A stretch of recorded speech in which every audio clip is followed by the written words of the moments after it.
and welcome to Fresh Face Comics, the comic book podcast where a lifelong comic book reader guides its friend through the world of comics for the first time. My name is Joey Morgan, the aforementioned lifelong reader. With me, as always, is Jacob Licklider, the aforementioned newbie. Alan Moore really said monster fucker rights. Can you blame him when your No, monster I looks cannot. when your monster looks like Swamp Thing? Because today we're talking Swamp Thing on Fresh Face Comics. We're talking Alan Moore Swamp Thing. We're back with book 2. This being Of issues. Saga of the Swamp Thing. Yes, this being issues. Oh God, what issues is it? 28 to 20 to 34. And annual number 2. I was prepared for this. I run a podcast, so yeah, we're covering that today. I guess kicking off our non-spoiler section, Jacob, what is Saga of the Swamp Thing Book 2 about? So, okay, really, it's the wrap up from like the last big arc that we did. All about dealing with the fallout from Matthew Cable being possessed. Swamp Thing still coming to terms in a way with the fact that he is not Alec Holland and that he is the Swamp Thing. Abby dealing with all of this. And then an issue that is not related to any of it, but still like really damn good and really life affirming.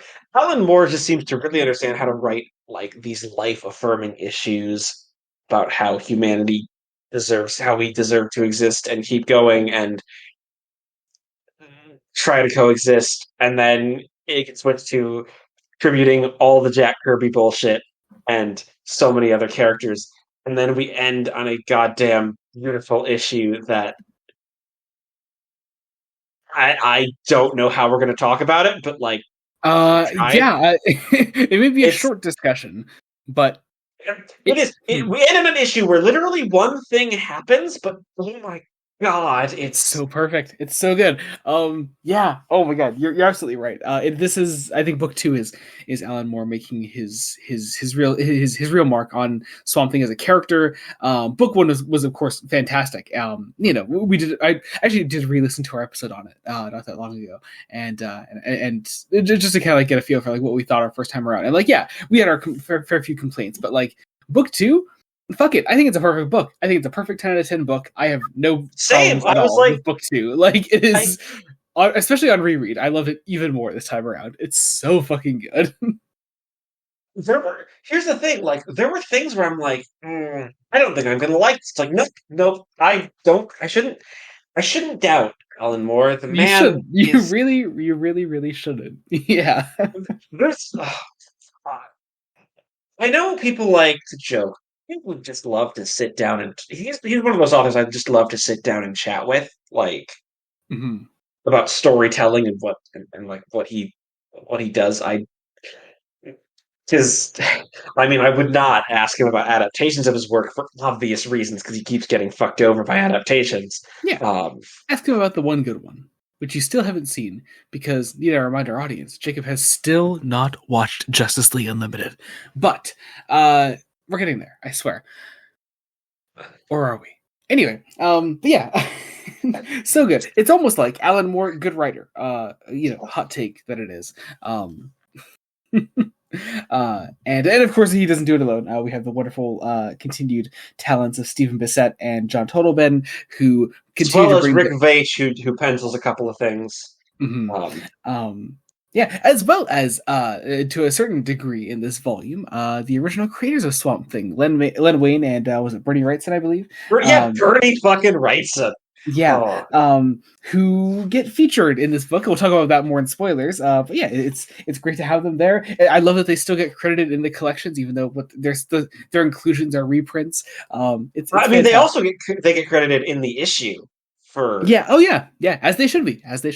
The only downside is that I'm not sure. I don't think Wrightson does the colors of the reprint. And don't believe so. I'm not sure who did the colors.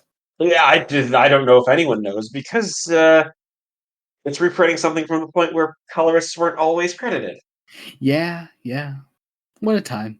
But yeah. Oh man, it's kind of hard to talk about this in non-spoilers. I guess we should probably just do blue sky questions. We need to do questions. Let's do the questions. Kicking off, of course, with our friend Jamie at Jamie. Jamie, sorry, it's different now. Blue Sky. Jamie dash season 7 Blue Sky social says Swamp Thing question mark with a picture of a crinoid from Doctor Who, the Seeds of Doom from season 13, of course. Yeah, I guess. Keen, of course, joins him. This is, of course, at Keen the Quark. Blue Sky social says Swamp Thing question mark with the creature from the pit. I was going to say this is more accurate to what this issue does. Yeah, you're correct, because it is specifically the image of Tom Baker giving this creature a attempting to communicate with this creature. He's giving it a blowjob, Jacob. It's fine. It is also worth noting that our friend Brian, without knowing, I think, of any of these responses in one of our Discord servers, saw our Q&A and saw the image of Swamp Thing and called him a crinoid, which is exactly what JB referred to him as. So it's funny. Our friend Keen also says, on a scale of 1 to 10, how likely are you to learn Alan Moore's wizard secrets from this book? That would imply pretty damn likely, honestly, because I suppose, but that would imply also that you can make sense of the final issue of this collection. I mean, you can. The final issue is pretty straightforward. Like it is. You can describe what happens in it, but can you describe the way in which it's being told? I think you can. It's not that difficult. Like it's sex. That's what it is. That's not what I'm. Yeah, sure. That's not really what I'm driving at here, but all right. And it's outlining the green as a concept, and people exist, and relationships existing outside just your typical relationship. Fair enough. That's what it is. Okay. We then also have a question from our friend Andrew, at Andrew Doing Art, Blue Sky Social, says, do you think Swamp Thing could eat a salad, or would he feel weird about it because he's a plant thing? Well, I believe specifically he's a swamp thing. But I don't know. I don't think he'd really have a problem with it. Would he? I don't know. I doubt it. He eats. He photosynthesizes. I don't think he eats. Yeah. Okay, yeah, never mind then. Yeah, he probably wouldn't eat a salad, but not for that reason, I suppose. Yeah, because he's a plant elemental. He doesn't need to eat a salad. Yeah.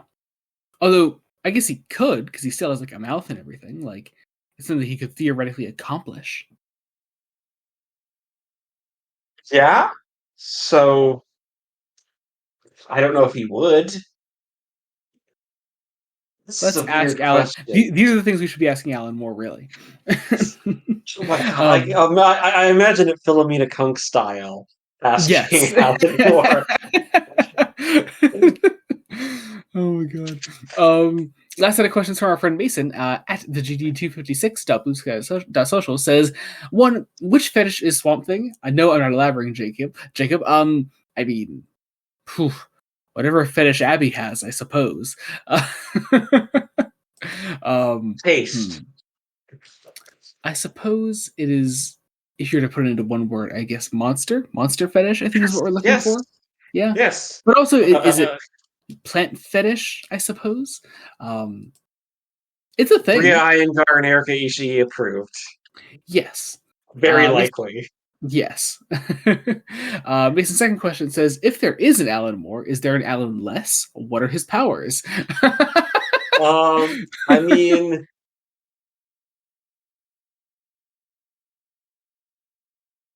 trying to think what writer is the polar opposite of Alan Moore? Is it Mark Millar? It is probably Mark Millar. Yes. And his powers are avoiding getting run over by Grant Morrison. Yes. Which he has successfully done for far too long now. So we are covering this late because we're both chaotic. I was literally just gonna say we're recording this so late. It is almost midnight for me. I don't know what kind of podcast everyone's about to get. You're going to hopefully something transcendent and worthy of discussion of Alan fucking Moore. I don't know. You're setting a very high bar there for sleepy us, Jacob. I have detailed notes about points I want to make. Okay.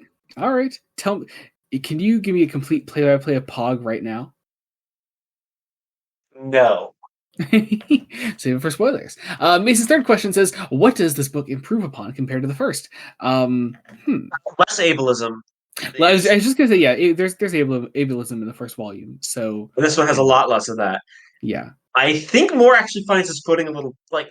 I mean, it's hard to say Moore finds his footing because that implies he wasn't finding his footing in the first volume because he very much came out of this. He was came out swinging in the first volume. yeah, I uh, I think Moore creates a thesis here. Uh, Honestly, a thesis for the relationship, for a lot of the themes that Moore generally likes to explore humanity mhm, thematically. Uh, he's sort of he's there's a reason Moore is talked among a group of writers who are largely very humanist and kind. I think Alan Moore really wants to see society do well, is constantly disappointed at it. Like there's yeah, yeah. like I think it's people very easy to talk. It's very easy to talk about Alan Moore as a rather nihilistic writer, but I think that's kind of a misinterpretation of a lot of his work. no, he's very much an existentialist humanist writer. Because I think that's where you get a lot of takes of like the ending of the Killing Joke being Batman kills the Joker. It's like no, just look at the rest of the story, or even the rest of Alan Moore's work. That's not what he's going for there. Um, He so deals with heavy themes. This is a man eternally angry at the rise of conservatism, especially in the 1980s. Not so much in Swamp Thing, but like in Watchmen, that's what he's kind of pissed out in a lot of mhm. ways. You could argue that in Killing Joke as well. I'd argue I recently read outside of the podcast a Batman annual that he wrote, and Oh yes, He's pissed about the lack of empathy. That is what yeah, he's pissed about. yeah, There's the perception of Alan Moore, grumpy old wizard, and and that's he's still doing that. yeah, but that's doing him a disservice as to where that anger comes from and where it's largely directed at. Yeah, yeah. Uh, I do also want to say more specifically on Swamp Thing. Um, I would say book two, while overall just a generally stronger volume, I'd say unfortunately you cannot have book two without book one. yeah, It is Alan Moore building on what he's already laid the groundwork of in volume one. And I it do does help think that Volume One is still fantastic. yeah, Like, and I realize I say this next bit with like the context of the entire run. I do think book two is where the Alan Moore Swamp Thing becomes Alan Moore Swamp Thing. Like this is the vibe of the rest of the run, and it's so good. Obviously, it's good. Um, Mason's fourth question then says, "What do you think he smells like?" Thing? Plants. He smells like I was plants. going to say probably a mix of flowers and humidity Yeah, yeah. Um, Simple answer to that one. And his and last question. certain fruits. Yes. I imagine fruits. Yeah. His last question, and we did already answer this, but worth bringing up again. Is this book better than the first? The answer is yes, absolutely, 100%. But again, the first book is phenomenal. Listen to our thoughts on the first one back in episode episode 48 of the podcast that I am aware of my own chronology of. Yes, check that out. Can you believe this is episode 86 of this podcast, Jacob? How have we gone this long? How have we survived? One episode at a time, and the fact that it's always interesting discussing things with you. Uh, I suppose. I suppose, yes. Yeah. I think that does it though. I think we I should think get that into does it. spoilers now though. Yeah, So we'll have friends, to because yeah, this is such a hard book to talk about non-spoilery things it because is. It is. It very much is. So consider this your official spoiler warning, friends. If you want to know what we're covering next time, you should already know what we're covering next time. We revealed both of the next two episodes last time. We're doing Hellblazer next. We're doing Hellblazer Volume 3, The Fear Machine, which we'll be covering that next time. We have another Vertigo episode planned after that. It is not the Sandman for reasons that we explained at the end of our previous episode. Check that out. and reasons that have only been intensified literally in Yes, between the recording and release of we that we episode. released that episode the day that article came out. So yeah, The day that the Neil Gaiman situation got worse. got worse, and in a way, for the general public, got better because an actual well-researched article that wasn't the original reporting was released. Yeah, And yeah, needless to say, we will likely not be covering work by Gaiman for a long time. yeah, Uh, yep. That is not to because, say never, but yeah, long time to say the yeah, least. So, but very yeah, long time. so we have say Hellblazer next time. We have another episode after that for Vertigo, and then some other things as we get close to episode 90. Oh my god! But yeah, this is your spoiler warning. Consider yourself completely spoiled now. We're jumping into spoilers. Let's get into this, Jacob, with Saga of the Swamp Thing number 28. So, um, So this is the burial. the burial. Mm. So right off the bat, for so we have a guest artist doing pencil things, Sean McManus, Mhm. uh, who draws a very different Swamp Thing. I I think find it to to be such an emotional Swamp Thing. I think in the city yes, for obvious perfect reasons. for perfect for this. So this is yeah, this is an issue that zagged where I thought it was going to zig. This is the burial. This is so the first page we see literally Swamp Thing with its hands digging a grave and immediately reflecting on how deep this whatever this thing have to be. Mhm. Swamp Thing's musings to himself are cut off by the arrival of Abby Cable, who is here to just be friends with him. Is here to talk to him. There's some genuinely nice connection here between them early on, picking up directly where our last volume left off, pretty much. Um, and something is clearly bothering good old Swampy throughout this. Um, So, well, it's because this is flashback. mhm. This is specifically flashback Yes, you're correct. Sorry.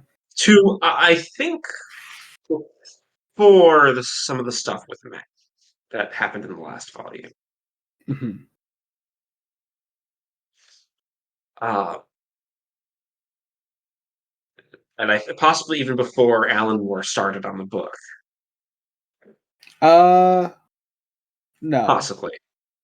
Well, no, because this is after he already Oh no. knows that he's not like Alec Holland. So, Right. Well, the right. Yes. So there is some important stuff to note specifically. It's how to completely go with this. The whole idea is that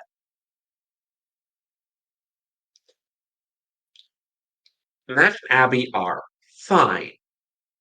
Matt has stopped drinking. He's looking for a house. Abby's job at Elysium Lawns is going incredibly well.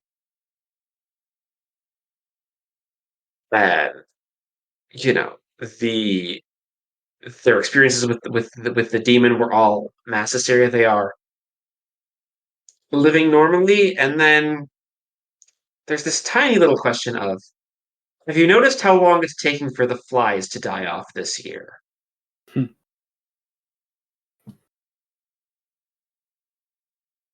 And she calls him Alec. this kind of sets him off. He says he did. Gratefully so, because once again, Alan Moore is playing with the question of identity. Yes. Swamp Thing storms off after telling her not to call him Alec. And he continues to dig this grave. Because he's in the past, still being haunted by the spirit of Alec Holland. Mhm. A spirit that, because he has this lack of identity of being the Swamp Thing, He demands to leave, but then immediately wants to come back Yes. because it is this only stable idea that this force of nature of a character can rationalize. He ends up following the ghost to Alec Holland's house, Hmm. where we get Alan Moore's version of the death of Alec and Linda Holland. Yes. We flashback here, um, showing yeah, Alan Moore redoing the origin of the Swamp Thing, intercut between Swampy looking around the house, seeing the wreckage of when he was last here. We see in our flashbacks. Seeing the flashback happening Mm,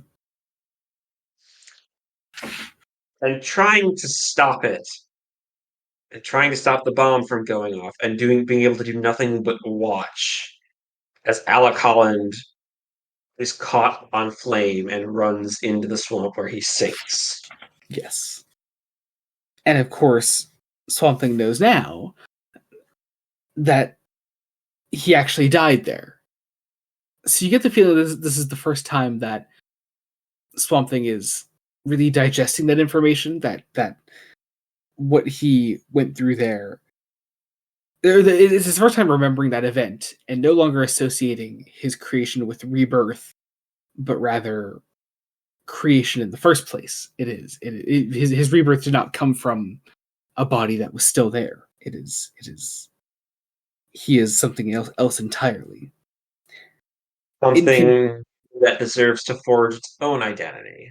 yeah, in continuing this flashback, he sees the Swamp Thing rise from the swamp for the first time, and he sees himself for a moment. And there's this gorgeous panel that McManus draws here, um, of the two Swamp Things looking at each other. That is just breaks my fucking heart, man. Oh my god. Um, he talks to himself because he believes that he can see him. The younger Swamp Thing points points towards the swamp and then disappears. So Swamp Thing goes into the swamp, retrieves the skeletal remains of Alec Holland. He takes him to the grave, buries him, puts the dirt on top, gives him a root to plant there to signify where his grave is. To give And there, Alec Holland a proper burial. yes, there's this great narration at the end that says, "He's there. I know that he is there, and I know that he is smiling, but I don't look back." As Swampy walks away, leaving a ghost actually at rest there for once, for the first time in a long time. And we go into Saga of the Swamp Thing 29. But can I just take a moment to say, on my reread, I fucking finished that issue and got so damn excited for you to read this. What was your first reaction to finishing that issue? Like, oh my god.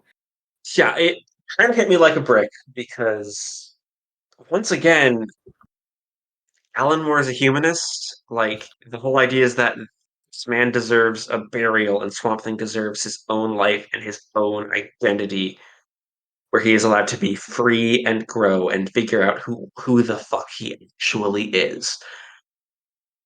As I would argue every person deserves to be. Like Yeah. Because that is the important thing, is that Swamp Thing is a person. Um, like there's I would find the queer reading of this fascinating. mm, Um, yeah. Yeah, because totally. because it's it's there and it's kind of like Moore isn't Moore isn't specifically trying to apply this to the LGBT experience.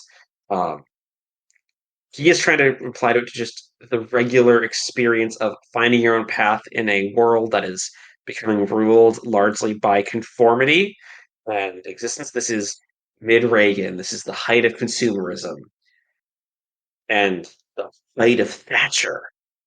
And let's be honest, Alan Moore's not like Margaret Thatcher. Uh, And this story just really exemplifies that need for human connection, human existence.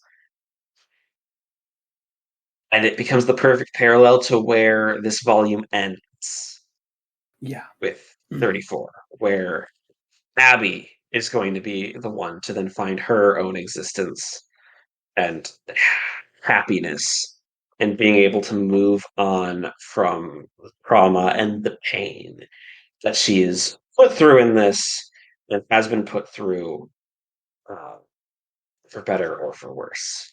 It Yeah. is a fantastic fucking start. Uh, it's about to And get a it's lot to heavier. yeah, yeah. As we go into number 29, this is Love and Death. We have Stephen Bissett and John Totalman, of course, back on art. So let's talk about Abby Arcane, or Abby Cable, or, well, I suppose a different last name later on. But Abby, who, we start off on some flashbacks. A difficult time in her life, let's call it. We get a great splash page showing Abby sort of like curled up after presumably a trying to find the most So, tactful way to say all right, it. let's not say it. It's that Matthew Cable, as an alcoholic, meets his wife. Yeah. And now, Moore is interesting because I did look into this. Before Moore came onto the book, Matt Cable was was led to drink due to experiences with demons, Mhm. adding an extra layer of a cycle of violence needing to be broken, which is another theme running through this second volume. Uh, it's incredibly dark. I'm going to say content warning for this issue. This is just going to talk about sexual assault, sexual violence, and a lot of very heavy topics. Heavy topics that I more handles largely with tact, far more tact than he handled the violence and the killing joke, which would be published four-ish years after this, which is kind of surprising. Um, Mhm. because yeah, this is dark. It is a hard story to get through.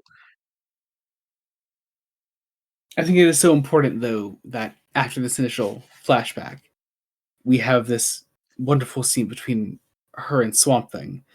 Um, and he sees her after this initial outburst from the burial and says that he missed her. And he says, "You can call me Alec if it's easier." And it is the first time that I think that they truly connect on that level, that like Swamp Thing has finally come to terms with what he is. And now we're There's kind more prose that goes to this line, and then they were both laughing. And then she hugged him, and he hugged her back, and she couldn't breathe, but that was okay. He whirled her around, and her feet were no longer touching the ground. She buried her face in his chest and breathed in a scent of life and loam and autumn. It smelled good. that's what he smells like, Mason. So we get this genuine moment of connection between Swamp Thing and Abby. And in a weird way, having just gone through the process of Swamp Thing accepting who he is, we're now going to take the time to do that same thing for Abby. Because Abby has some baggage. Yeah. Um, so, flashing back again, we go to a time. Alan Moore kind of recontextualizes Abby and Matt's relationship. I mean, Um, Abby and Matt has three surprises for Abby. First is a house, a gorgeous house that looks perfect. The second surprise is that he has a job, with Black River Corporations. And Moore is taking cues from Rosemary's Baby here. That's what he's doing, largely. Especially both the film and Ira Levin's original novel. Uh, Life turning out so great so immediately for struggling character, all because of it allowing eventual violence in and violation. Because that violation is coming. War is very explicit. Hmm. He quite he then quite literally portrays Matt's coworkers as literal zombies. Yeah, there is. I think it's so important that this is not so much more showing things as they literally happen, although, yeah, in many cases that is true. But from Abby's perspective and Abby looking back on these events, it is how she perceives these omens. Um, And it's also clearly making a comment on environmentalism and big corporations invading the green places of the world and using them to make money and destroying them. yeah, yeah. So, um, continuing from that point, we see more flashbacks of their life together. Um, and we begin sort of pulling back on those flashbacks, and we sort of take us back into the present as Abby remembers all this. Um, We figure out there's that the third surprise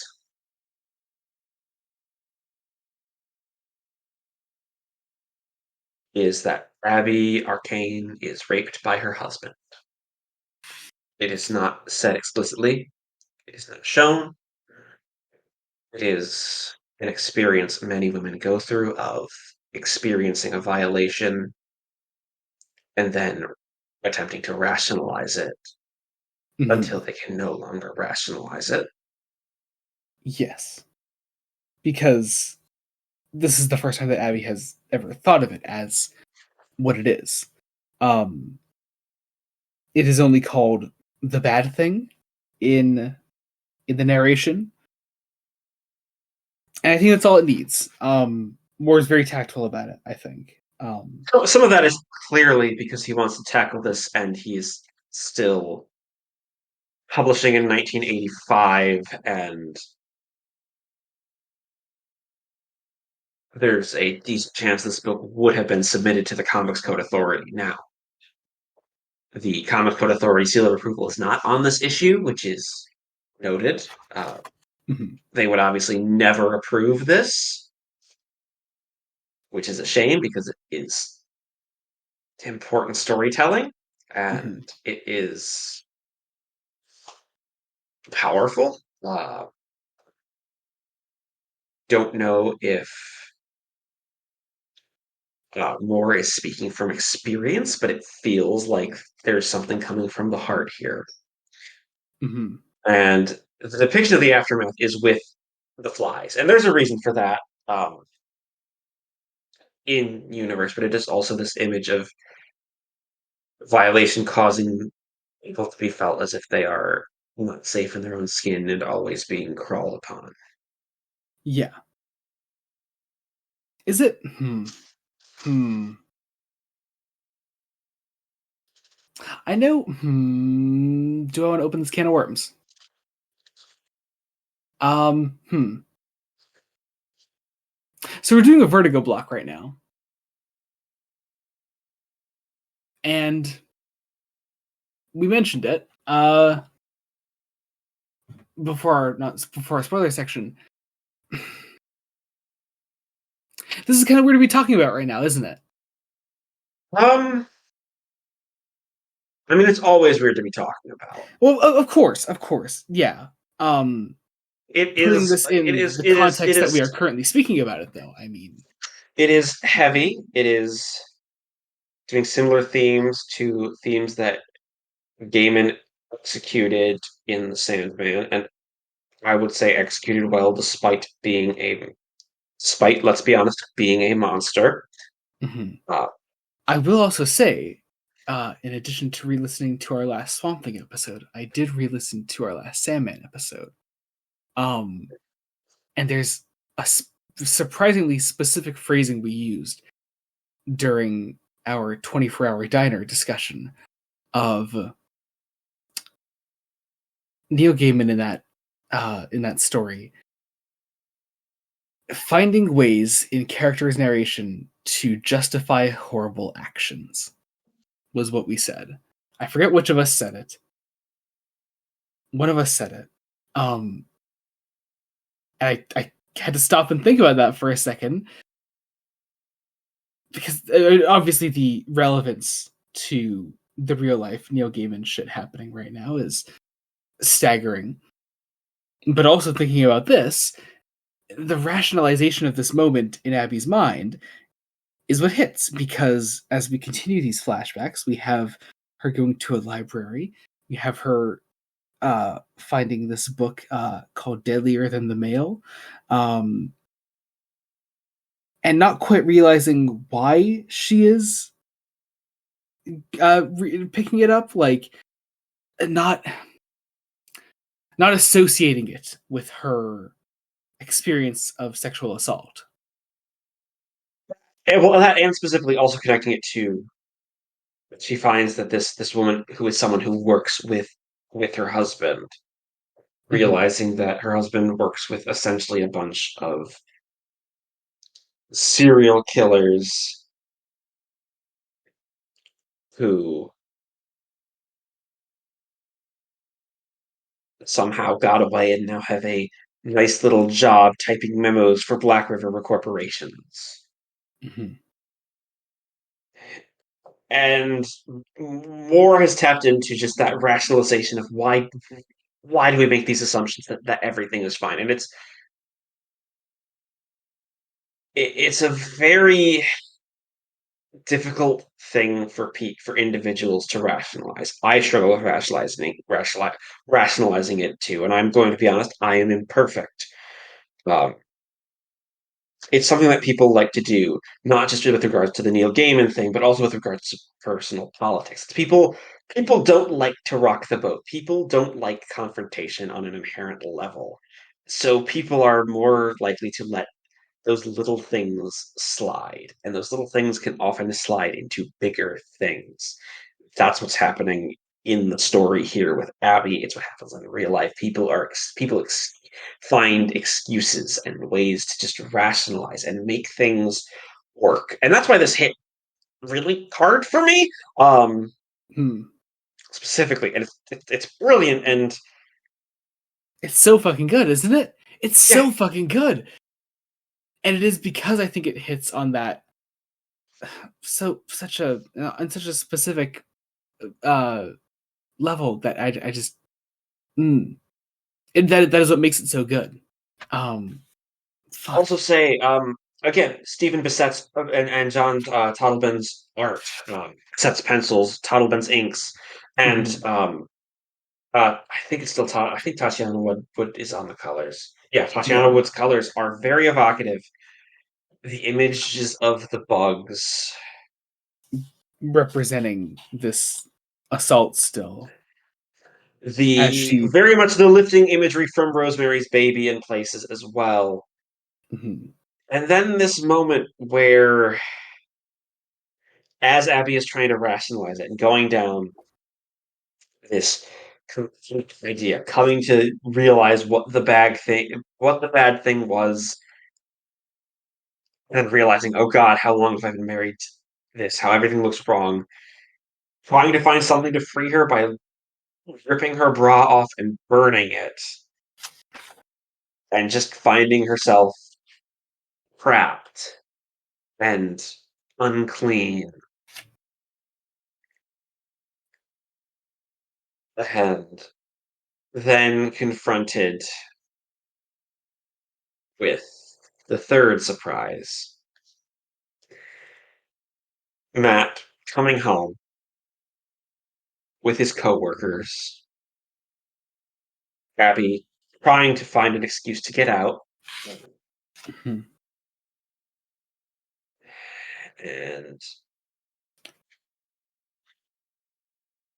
the most terrifying 2-page spread afterwards of these coworkers once again portrayed as zombies, grabbing her along with Matt. The imagery of the insects behind them, the rot all around them. And that is where we leave Abby for the issue. That is the last time we see her in the issue. We get a little like a glimpse of her of her face in the one panel there on in the following last page of the issue. But it is Swamp Thing reflecting on how these insects are imitating life by controlling birds as yes, sort of the final note on more really getting to the heart of the piece of satire he's going for, mm-hmm. discussing how a lot of people aren't alive and are just existing and using that existence to be parasitic and take advantage. Mm-hmm. Uh, This leads us into Saga of the Swamp Thing number 30. So, back here with Abby, remembering her past, picking up with her exactly where we were before. well, the fact that this cult, that this is a cult doing an occult ritual, mm-hmm. we start to have the cult quite literally create influence, starting in Louisiana, just and growing outwards. We have a man in an alleyway with a book of matches, tempted to start burning a homeless man because there's a book of matches in his pocket and there's nobody else around. Mm-hmm. A woman deciding, well, I have a cheap frying pan that my husband refused to replace. I'm going to bash his brains in. Things like that. Anger and dissent and madness beginning to radiate outwards. As if we get essentially the big reveal that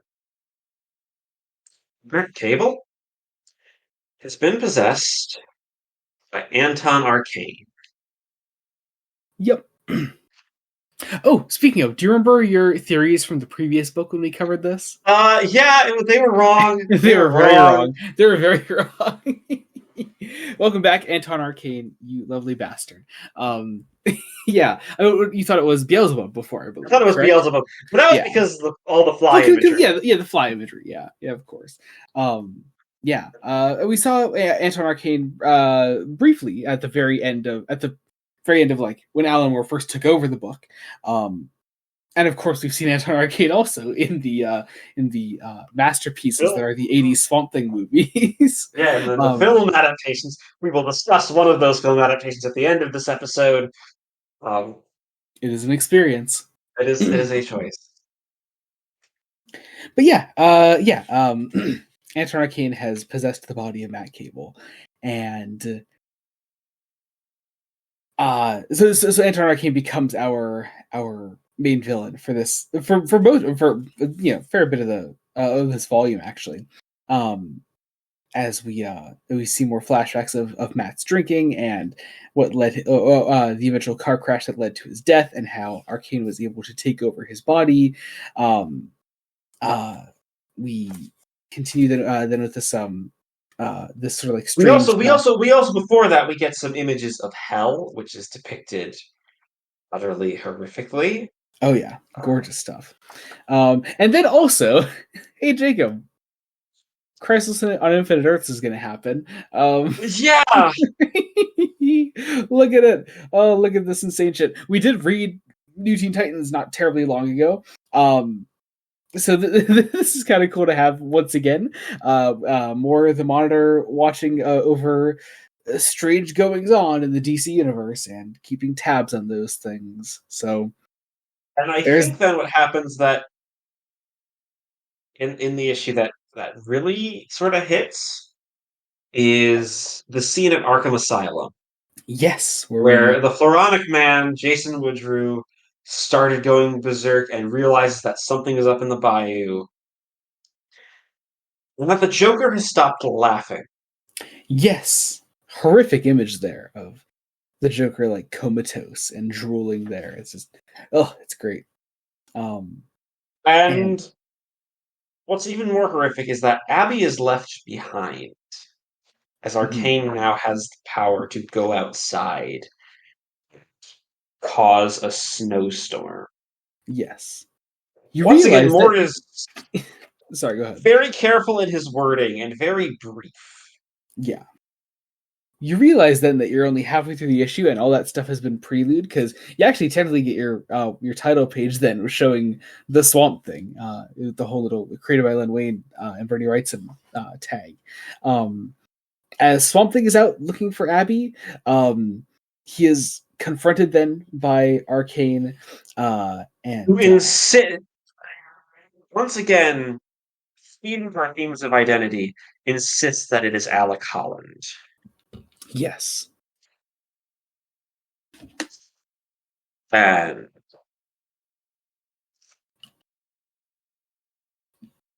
Arcane wants to use Abby just to get at Swamp Thing, mhm, or to get at Alec Holland,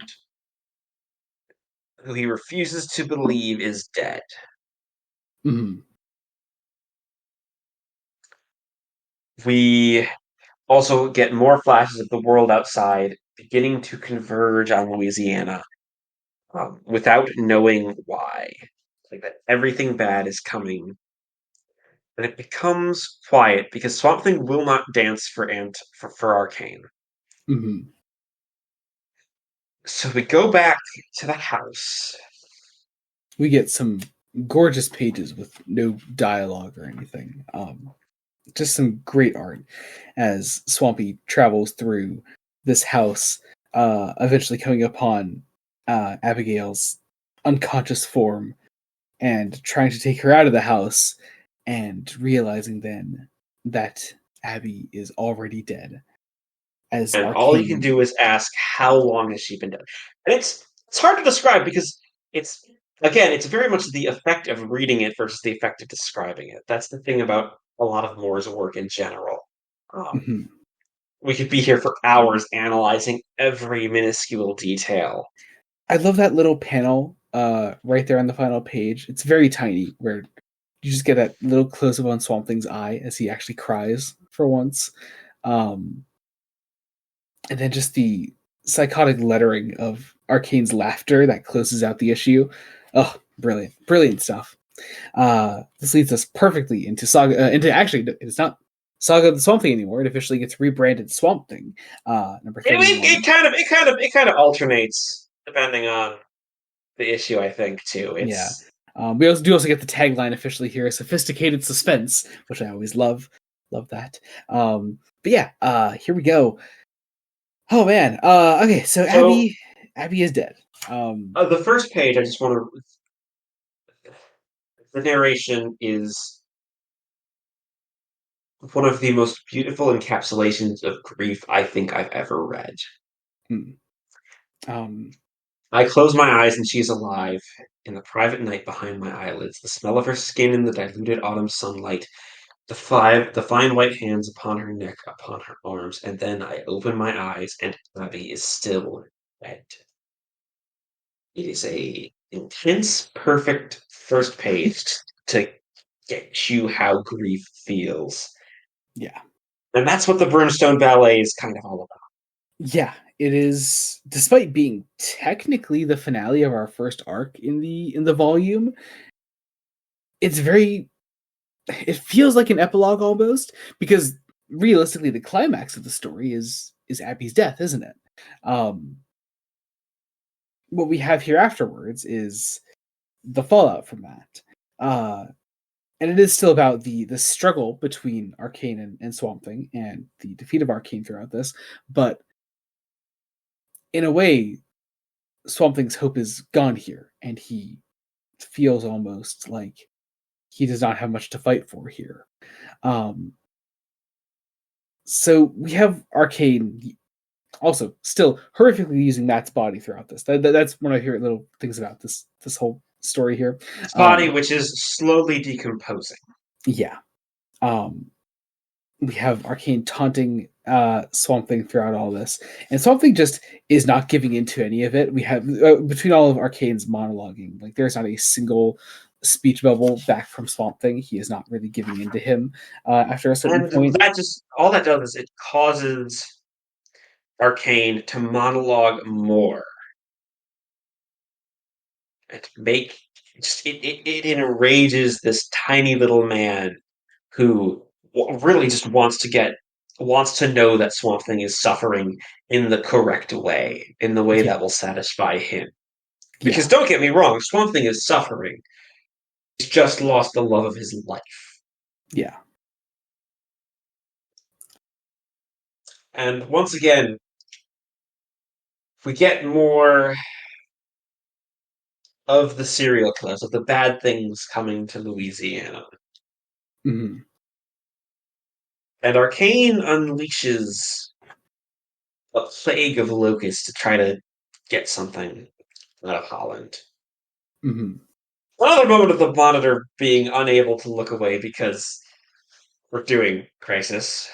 More crisis shit. Gotta love it. We do also have some. Once again, so if 2 issues ago was reflecting about the victims of abuse, this is more reflecting on those in the inner circle who have to contend with realizing that one among them is a monster. Mhm. All in one page of I have made too many mistakes already. Dreams that went unquestioned, the warnings unheeded, the omens ignored. This is the final battle. Which again, I I hear that, and it Well, part it of the Morris point is that you can't always see these omens until hindsight. well exactly, yeah. That is again, it's far too easy to hear that and equate that to an all too real life scenario that we're dealing with right now. In something that is unfortunately very closely related to the book we're talking about today. Um, it's scary in a way. It really is. But Alan Moore's, I'll call it sympathetic view on the situation does almost reassure the reader in saying that like you could not have seen it before, but you can do something about it now. Now that you see it, it is now up to you to take a stand and be there to be supportive. Yeah. And we'll eventually see that support, oddly enough, in the annual, because the annual is. Oh, I the mean, annual, dude. the The annual is annual. Oh the god. annual is the journey of Orpheus into hell to rescue his love, Yeah. with Swamp Thing in the role of Orpheus, and some great Jack Kirby bullshit in the Gotta role of love some Jack Hades and Kirby bullshit. Persephone.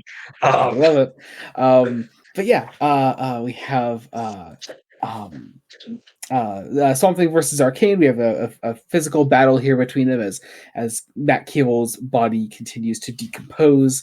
Some fantastic art here that shows this.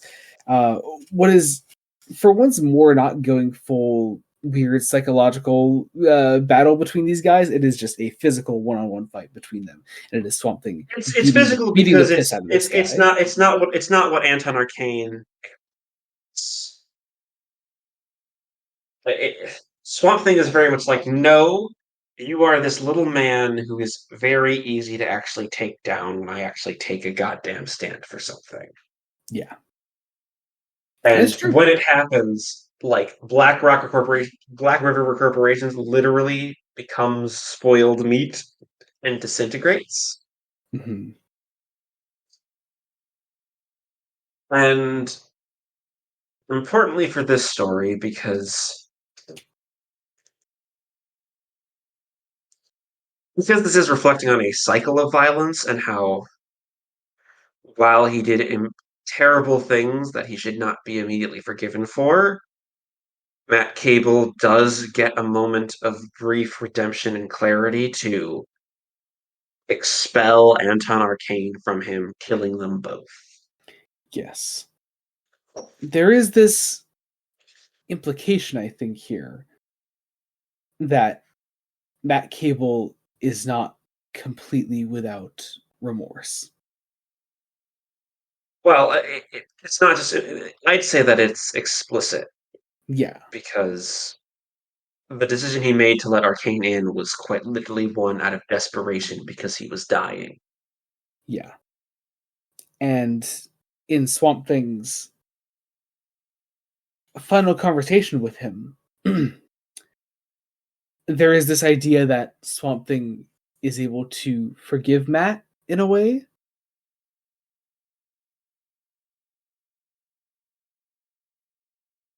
Because But it's Swamp not. Thing But it's says, not. like, But it's because. But it's only because Matt has to actually make the effort to make things right, well, yeah, mystically allowing Abby a path to come back.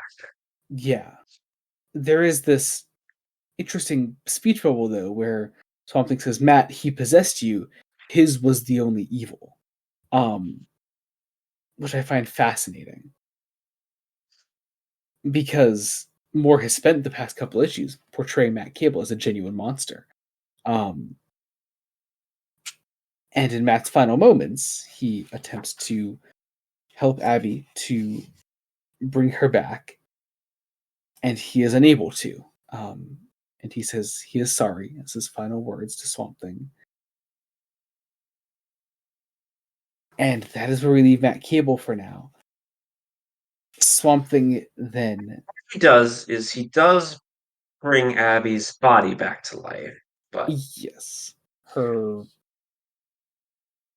Mm, I mean, it's more conversation for next issue, but yes, the full implications of what has happened to Abby here. We'll get we'll talk about next issue. But we actually close out the issue here is uh this Alec, I say Alec, something Alec, you can call him Alec, it's okay, he accepts it. Is Alec leaving it's Matt's body here, right, for the police? Yeah. that's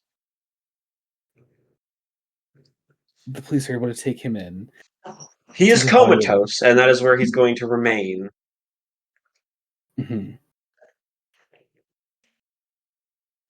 And Swamp Thing then takes Abby, her still being dead.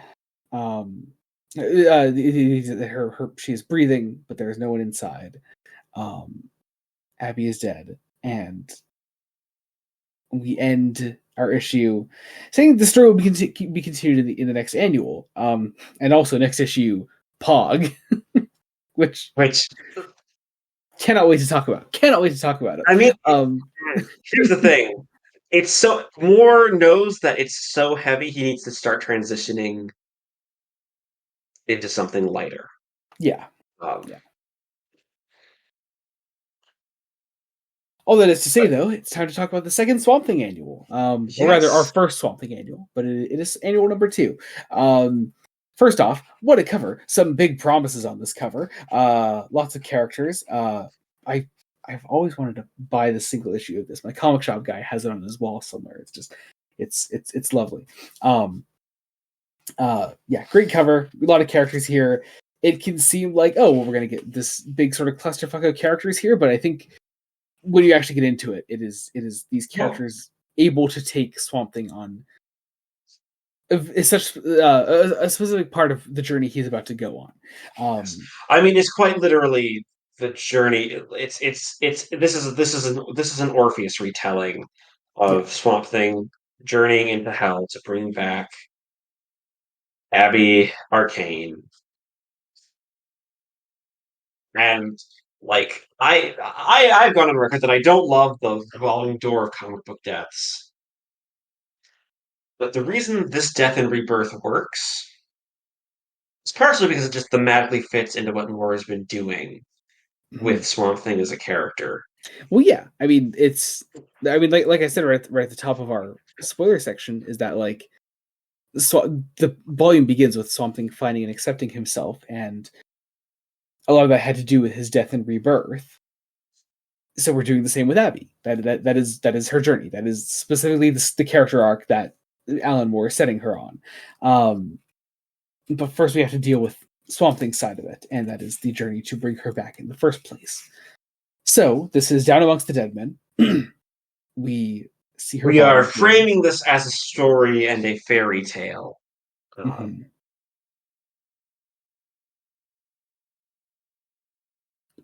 uh, and Swamp Thing realizes that he is not shackled by his body, so he lies down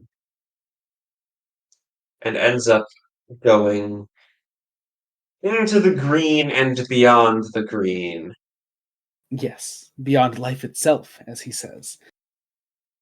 So Swamp Thing is able to pretty easily transition into the afterlife, which is pretty crazy. But uh, in this, we get this really striking first scene, I think, where he encounters a mother and her son who have just died, and they find each other and move on into this light beyond. And Swamp Thing isn't quite know what to make of this place first at first until because he meets. because it doesn't play by any logical rules, obviously. Um, Yeah, yeah, but he doesn't quite know what to make of this place until he comes across our first sort of guest star for this annual in the form of Boston Brand, Deadman, Jacob. I love that Deadman keeps popping up in things we read. yeah, yeah. Um, It's nice. Um, yeah, we have Deadman here who is is a great like first character to take us on this journey. He's here to guide something he's through the the he's the not quite dead, not quite alive yeah. The point is like intermediary. yeah, the point is like to journey where Swamp Thing wants to go. We must sort of continue to travel further and further into the afterlife, and so we're in this Yes, this sort of limbo like area where the place of the just dead. mhm. So Deadman is able to like offer Swamp Thing some guidance on this. Um, I love this moment with the lights here, and shortly before our a Phantom Stranger arrives. Um, there is this really funny joke towards the end of the scene where uh Dead Man is talking about God, and he's like, "Oh, there's no need to worry. She always treated me okay." And Swamp Thing goes, "She," um, and Dead Man goes like, "Yeah, look, I don't know what you were expecting, but as far as I understand it, there's a woman running the show. Her name is Ramakrishna." Of course, referring to Dead Man's backstory. But it's great. I just kind of like that. But our next guest star arrives in the form of Phantom Stranger, who is able to take Swamp Thing and Deadman a little bit further into our afterlife setting. And with Phantom Stranger, we go to a bit more oddly as we go further into the afterlife. The realm becomes more physical around them. It is this mountainy, forest-like area where, in this afterlife, Swamp Thing meets Alec Holland, like the physical human form of Alec Holland. Um, Who has now been apparently been freed and allowed to pass on. yes, since the burial, which is such a beautiful little touch. Just having that confirmation on that, I think, is lovely. Um, and in this gorgeous moment, as Alec is able to have his reward in the afterlife, he Swamp Thing sees that he's has been reunited with Linda since then, and he's able to go off with her. And easily like my favorite panel of this page, it's 126 of the collection on the very bottom there, and Swamp Thing can see Linda off in the distance. It's this great little moment where Swamp Thing sees that that is not his life, and that is not what he is fighting for. What he is fighting for is something very similar. He is fighting for the woman he loves, even though he's not able to admit that to himself yet.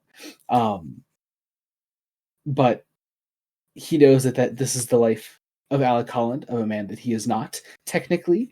Um, and Alec going off towards that life is this beautiful, like sort of symbolic parting of the ways, um, officially severing ties with the Alec Holland that we believe the Swamp Thing was before, and this character that Alan Moore has created now. I think that's brilliant. I love it.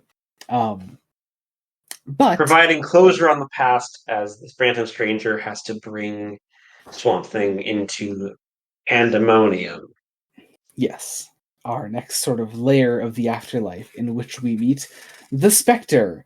Um, I love the introduction here of the white circle behind them becoming Spectre's extremely large face behind them.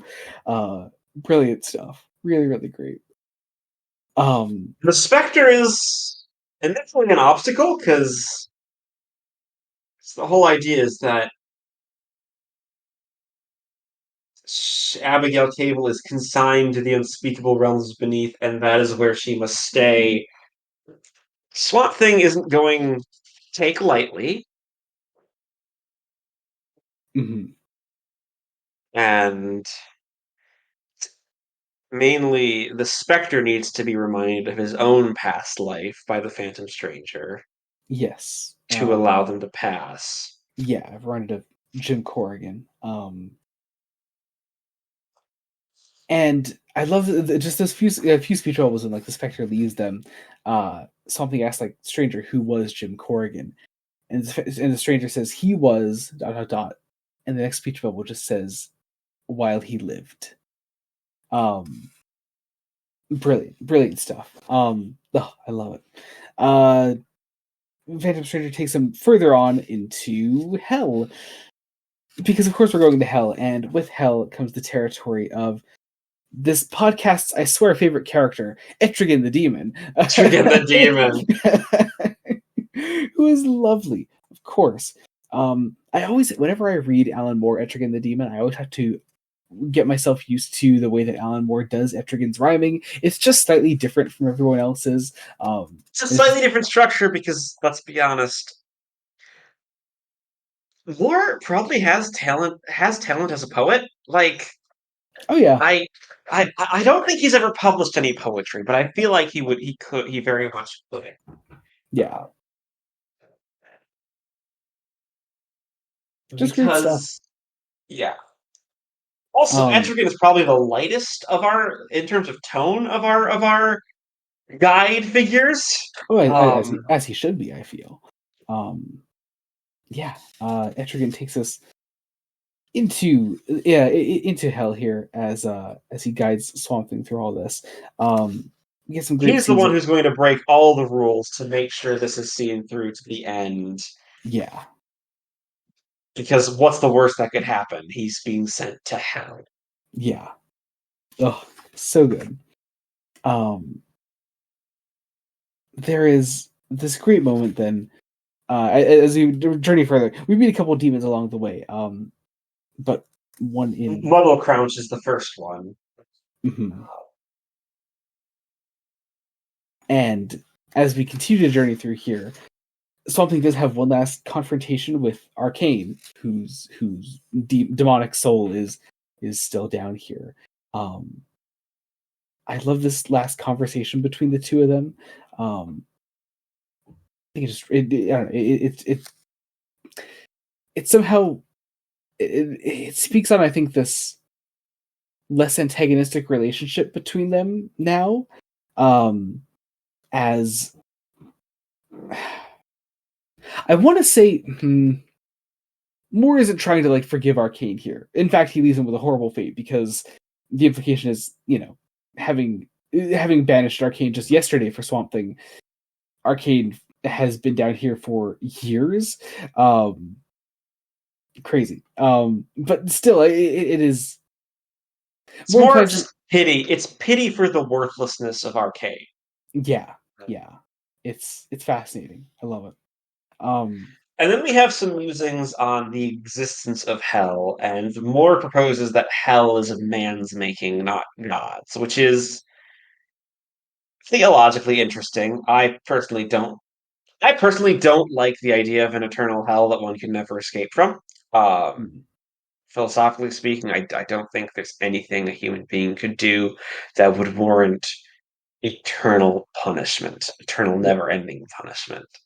Yeah, Uh, yeah. I mean, this is also like the exact same hell that DC Vertigo has sort of always dealt with. So it's always kind of well, it's been also it's exactly that. more establishing a lot of it, and Yeah, yeah, true. Because we, I like yeah, the idea that people can get out of hell in yeah, yeah, BC. Again, once again, more is establishing this from a very humanist perspective. It's something that this yeah, perspective I believe more would very much agree with. yeah. Totally, totally. Um, rest of the issue, we pretty much spend fighting off other demons down here. Arcane does get involved one last time, which I think is great. He bites Swamp Thing's foot, um, with like his severed head, and Etrigan punts the head into the air, which is very funny. As Swamp Thing is able to retrieve Abby's soul, or in the form of a physical body, still from hell, and take it Again, back. we're doing the Orphic journey. We have Yeah, to have something physically to bring back. yeah, yeah, exactly. Uh, Um, what's important is that Abby has not been corrupted by hell because she is not here to be punished. She is here by accident. yes, Uh, and in returning her soul, there is this gorgeous last scene. Across 2 pages where Swamp Thing wakes up. Abby wakes up. Abby says, Alec, it's freezing. What the hell are we doing out here in the snow? Alec, what's the matter? And then this last page of just the swamp, Abby looking at him, and she says, "You're crying." It is this beautifully simple moment that I would love to talk about more, but we have to talk about Swamp Thing number 32 next, yeah. which Um, is I love it. I love it. I love that Alan Moore can do all of that shit of the last 5 issues. And now we have to talk about Alan Moore's love of environmental comics. I mean, okay. Okay. God, how do we describe this? Shit. We have to. So this is Pog, This is Pog. This is which is essentially it's an interlude. This is a breather after yeah, all the heavy stuff. yeah, totally, totally. Now I'm gonna be honest. I did a little bit of research, but I don't know much about Pogo, Yeah, aka this is a reference. This is Alan Moore's paying tribute to Pogo, um, which created by was an author called Walt Kelly. mhm, who Uh, had Kel- died about a decade prior. Um, but was also who, as far as according to Wikipedia, was like oh, was both an animator and a cartoonist. Like apparently he worked on Fantasia. mhm. So good, good artist, good, clearly an inspiration for more, and you know, creating And the always that conversation with how art uses inspiration. Something like this is so Alan Moore, and I went into this thinking, oh, this is going to be just the silly one, and it is kind of silly, it is. That's definitely what it is. but it's also again sort of keeping with our major themes of identity and humanism. It is very sweet of these little aliens crash landing on a distant planet and learning to communicate with the creature it finds, and then trying to leave and move on after tragedy. Yes, it's nice. They also arrive in a little turtle shell ship, and I really, really love that. Um, it's great. It is literally a turtle that is a spaceship, and they walk out of it because they're tiny little aliens and they're adorable. Frog is our point of view character. Mhm. It's the captain of this ship. Yep, he's the little red among us guy here. Um, he Once again, is. Sean McManus is back on art for Mhm. this issue, and yeah, it's It's this crash landing. The turtle is alive, Hmm. and the little aliens are looking for the lady, uh, which is it's meant to be it's sort of this eternal quest because this is a story where their quest doesn't end here. Like again, they go back to their ship and leave at the end. Hmm. Uh, they eventually come across Swamp Thing. Hmm. And I love the way that Moore writes the interactions between them. Like they don't understand each other, and because our perspective characters are these little aliens, um, all of Swamp Thing's speech bubbles are this weird sort of gibberish language that they can't understand. And so it's about them sort of like learning to communicate with each other, specifically through like drawings and like Swamp Thing helping them get on their way. It's nice. It's sweet. It's also reflecting on death as one of them ends up being killed by an alligator, Yeah. and that's what makes them realize that we can't stay and exist in this such a dangerous place, yet still taking the time to mourn and bury their friend. Hmm. Like, I don't want to say this is the weird issue because it's not. It's a little It's weird. it's a little weird, but it's still just incredibly effective at creating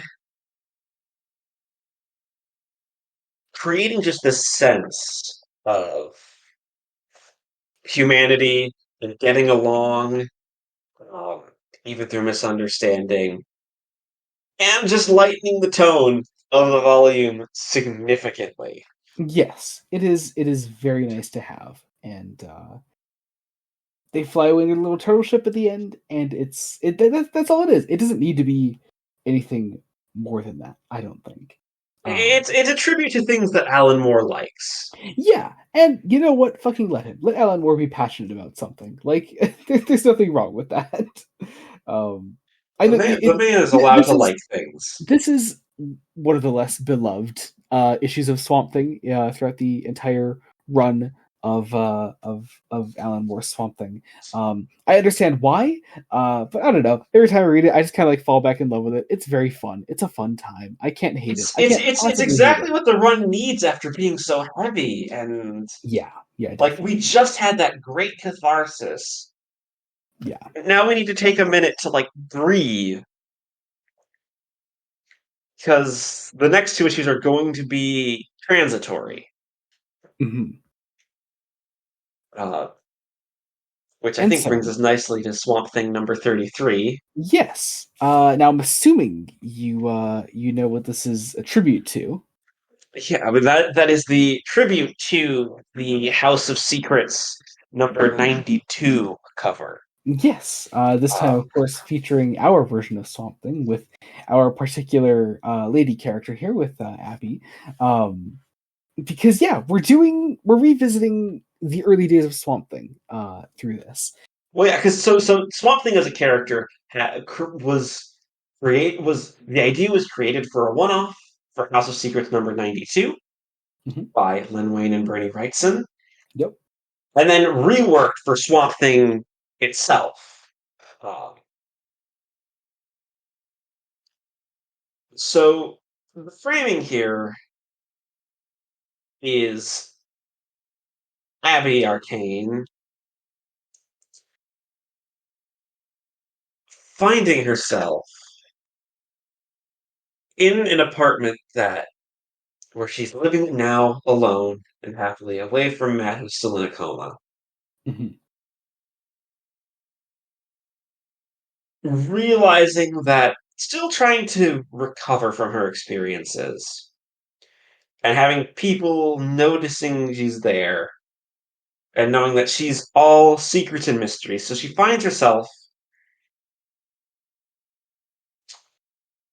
in the dreaming. Yeah.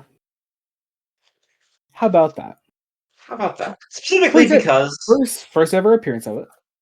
Or hmm, technically, here's the thing. So Cain and Abel had existed in DC Comics for a while. Yes. Mostly, They no, were look, they along with Eve were the hosts of House of Mystery and House of Secrets. I did also look into this though. Do you know what the very first Cain and Abel appearances published by DC Comics were? What? From a series called "Picture Stories from the Bible Old Testament #3" from 1943. Um, With with with was it with these designs or no? I don't think with these designs, but when you go into like the official like pages for these characters, the DC Comics versions of these characters, their first appearance is technically "Picture Stories from the Bible Old Testament #3." Three.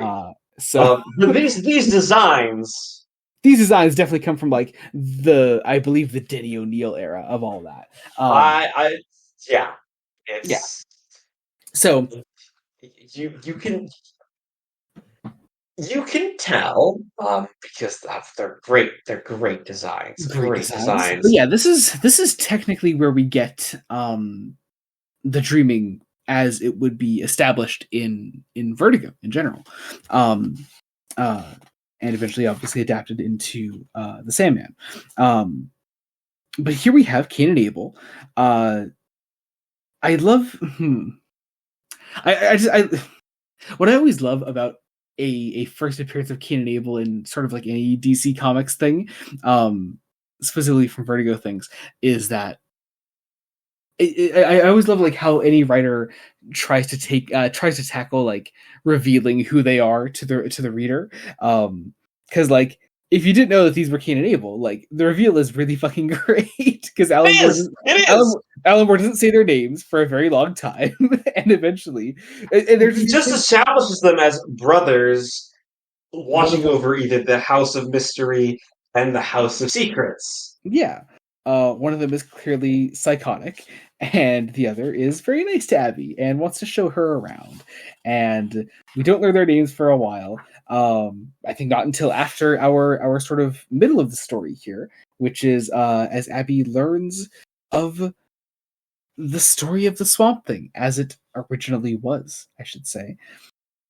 It's how we So transition to the reprint of of of of Swamp the Thing's very story, first appearance of the story just called literally just Swamp called Thing. Swamp Thing. Uh, Yeah. We have Len Wein and Bernie Wrightson creating the character as he was originally, not as Alec Holland, because Alec Holland didn't exist. The character was technically completely different. The design was the same, and the origin was essentially the same, but the name was different. There are just minor differences between. Time period is also implied to be different. Yes, It's implied to be older. Um, Again, because this was just meant to be a one-off horror story, an incredibly effective one-off horror story. It's it is. great. It's like Uh, honestly, it's just a great fucking story. It is really, really good. Um, Surprisingly, Alex Olson is our Swamp Thing, and he is in love with Linda Olson Ridge, uh, and it turns out that at some point Alex was dead. A man called Damien has been consoling her because it turns out he killed Alex in an explosion Mhm. of his scientific lab, so he could be with Linda. Uh, and Linda doesn't find out about it. It is a great little like very small story. Uh, where Swamp Thing only actually appears in like the last like 2 pages of the story, the first and last 2 pages of the story. Um, yeah, so it's like it's simple, it's effective, but essentially what it's an it's here to effective do, little horror story. yeah, but essentially what it's here to do is it is here to it's here for Abby to watch it and say, oh, okay, that's really weird. That's not how it happened. That's Alec Holland is Swamp Thing, and it didn't happen like that, and that's not his name. And to which it is revealed to her that like, no, this is the avatar of the green always existed. Similar stories happen in similar ways. This is not by chance. This is by design. This is how this story always happens. This is how the Swamp Thing continues to exist. It is both Alan Moore's tribute to the great work that Len Wein and Bernie Wrightson did, while also still like making it work from like a canon perspective. And just in terms of the story that he is currently telling. Yeah, yeah. And then we get, the reveal of, as, Abby is led out of the House of Secrets, uh, and shown the way out to, you can go back to wakefulness with the secret intact and you can keep it.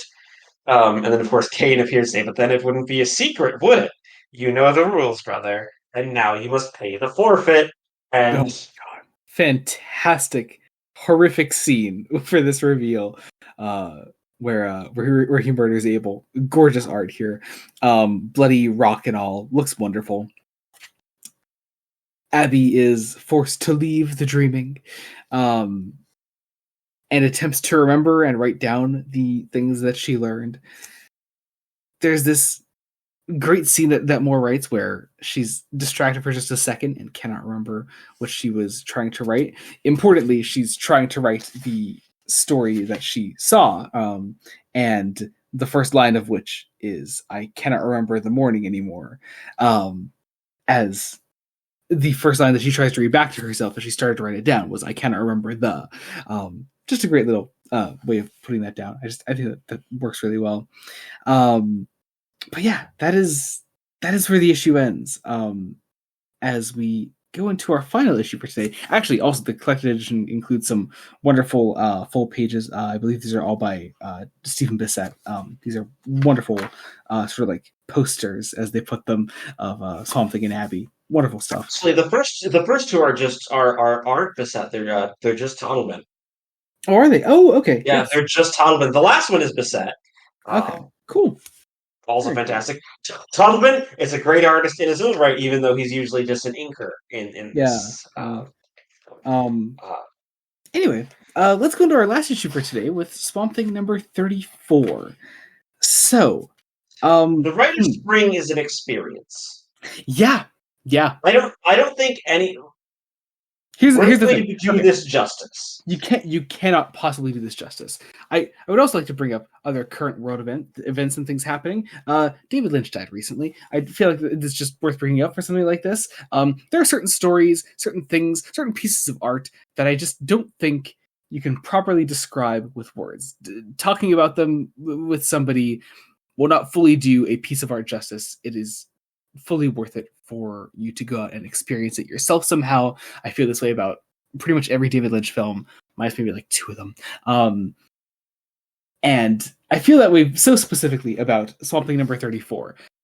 We're going to talk about it probably a bit more briefly than the rest of the issues, but please do yourself a Points favor. I have to make. Please do yourself a Stephen favor, Bissett. though. Go out and read Swamp Thing 34. Just do it. It's so good. You can probably read it out of context, to be honest. It's just a great story in its own right. So yeah, sorry. Go ahead, Jacob. So I think Stephen Bissett is the hero of this issue because this one very much relies on the art for imagery. This thing, we're taking the title as The Rite of Spring, obviously from Stravinsky's Rite of Spring, an iconic piece of music, thematically similar, but also incredibly different. I joked at the top of the episode, Alan Moore said monster fucker rights, but this is where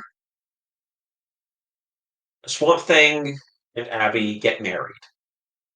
Mm-hmm. And to bring back some of our discussions about like queer theming, the marriage is a marriage that isn't going to be recognized by the law.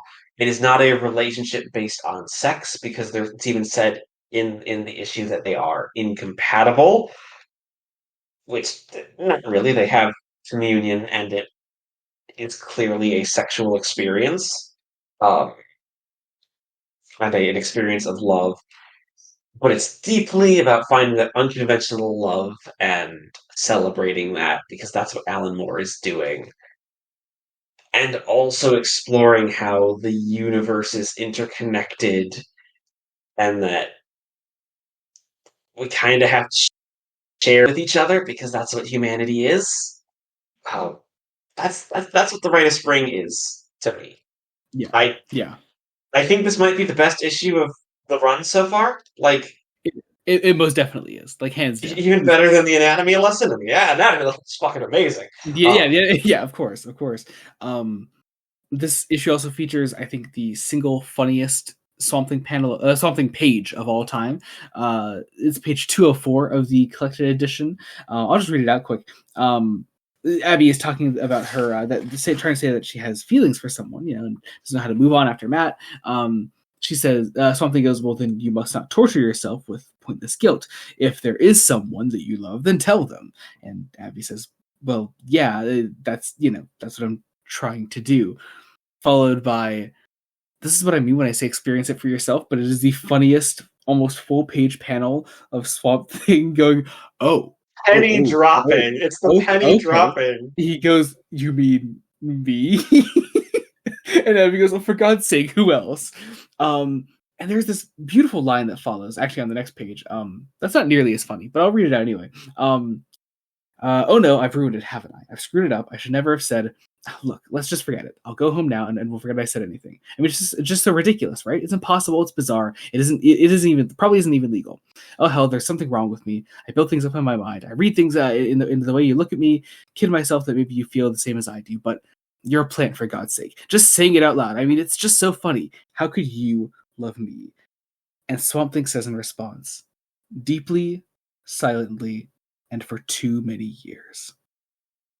It is the walls coming crashing down and Um, two people admitting that they've had these feelings for each other, a world that will not get it, and they make it work.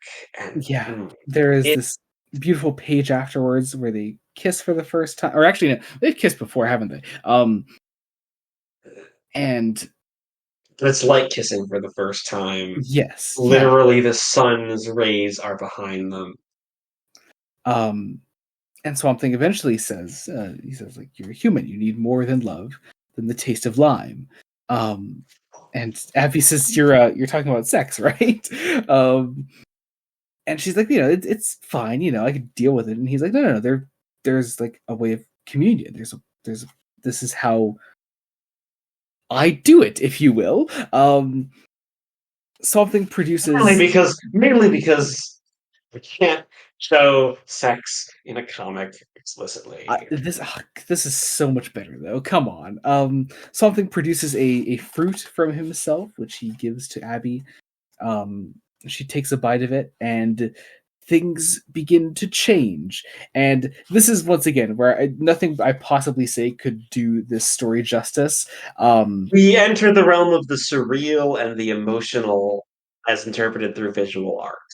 The art here from Stephen Bissett and John Totleben it is truly out of this world. It is impossible to describe. I realized I was just about to do it, and no, it is actually impossible. You literally have to turn your book multiple times to read it properly. And not even in that Cordovalis way of like, I mean, Cordovalis is brilliant too, of course, where you flip the book. Isn't trying to disorient you like yeah, no, it is just the art literally just looks better and feels right when it is turned around. And it so much of it makes sense, and it only makes sense if you're actually reading it. So it becomes a love letter to being alive and in love and yeah, existing in the universe and yeah. two people becoming one. Um, but once again, after it all, Moore does kind of also acknowledge the kind of inherent humor of the situation. And there's even this like small visual joke of like her like pulling up the strap of her shirt afterwards. And she just kind of looks at him and goes, does this mean we're going out? And they kiss one last time in this gorgeous panel that closes out the issue and closes out the collection, and it is so fucking good. just read the right. Just go read it for yourself, guys. Do it. Please do it. Please read this whole thing. Read the whole run. Do it. Please. It's so good. Dare I say, one of the best single volumes we've read on the entire podcast. Oh yeah, no, like this is. I think I have it. It's definitely in my top 10. Fuck yeah. That's a, So where do I have it like of everything we've read because I do try to track that. it's gonna get tough soon. I've got it. I've got it at number 9 currently. Cool. And that's mainly because there's a couple of 2-volume stories that each take up 2 slots in the top 10. Yeah, that's fair. That's fair. Oddly enough, one of them we've mentioned, Court of Owls and City of Owls. Coral City, that'll fucking do it. That'll fucking do it. God, it's almost like we like to talk about good comics on this show. Well, let's talk about something not good, Jacob. We watched some adapted material for this. Yeah, we did. So last time we covered Swamp Thing stuff, we watched 1984, 82, no, 82. 82, because it was before, because it wasn't adapted, because the movie thing is the reason this volume started. Yes. So we watched movie in 82. And you know what? It wasn't a good movie, but it was at least attempting to tell a serious story and trying to do things, even if it didn't come together. Wes Craven at the helm. It had Adrienne Barbeau. I love the rant you're setting yourself up for right now. So Return to Swamp Thing then happens after the entire Alan Moore run. How to describe it? It learns nothing from the Alan Moore run. It's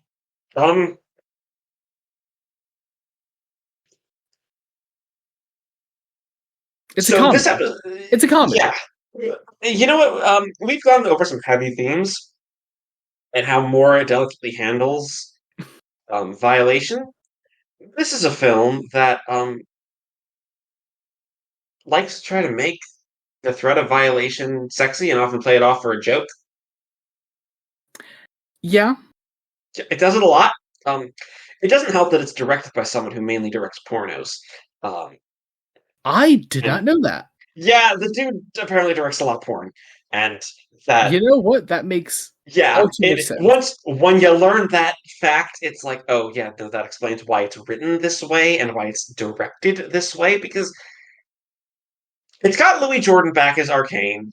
It does. It's got Dick Durock as Swamp Thing again. As Swamp Thing, and and it's got Heather Locklear, who I know can act. Yeah.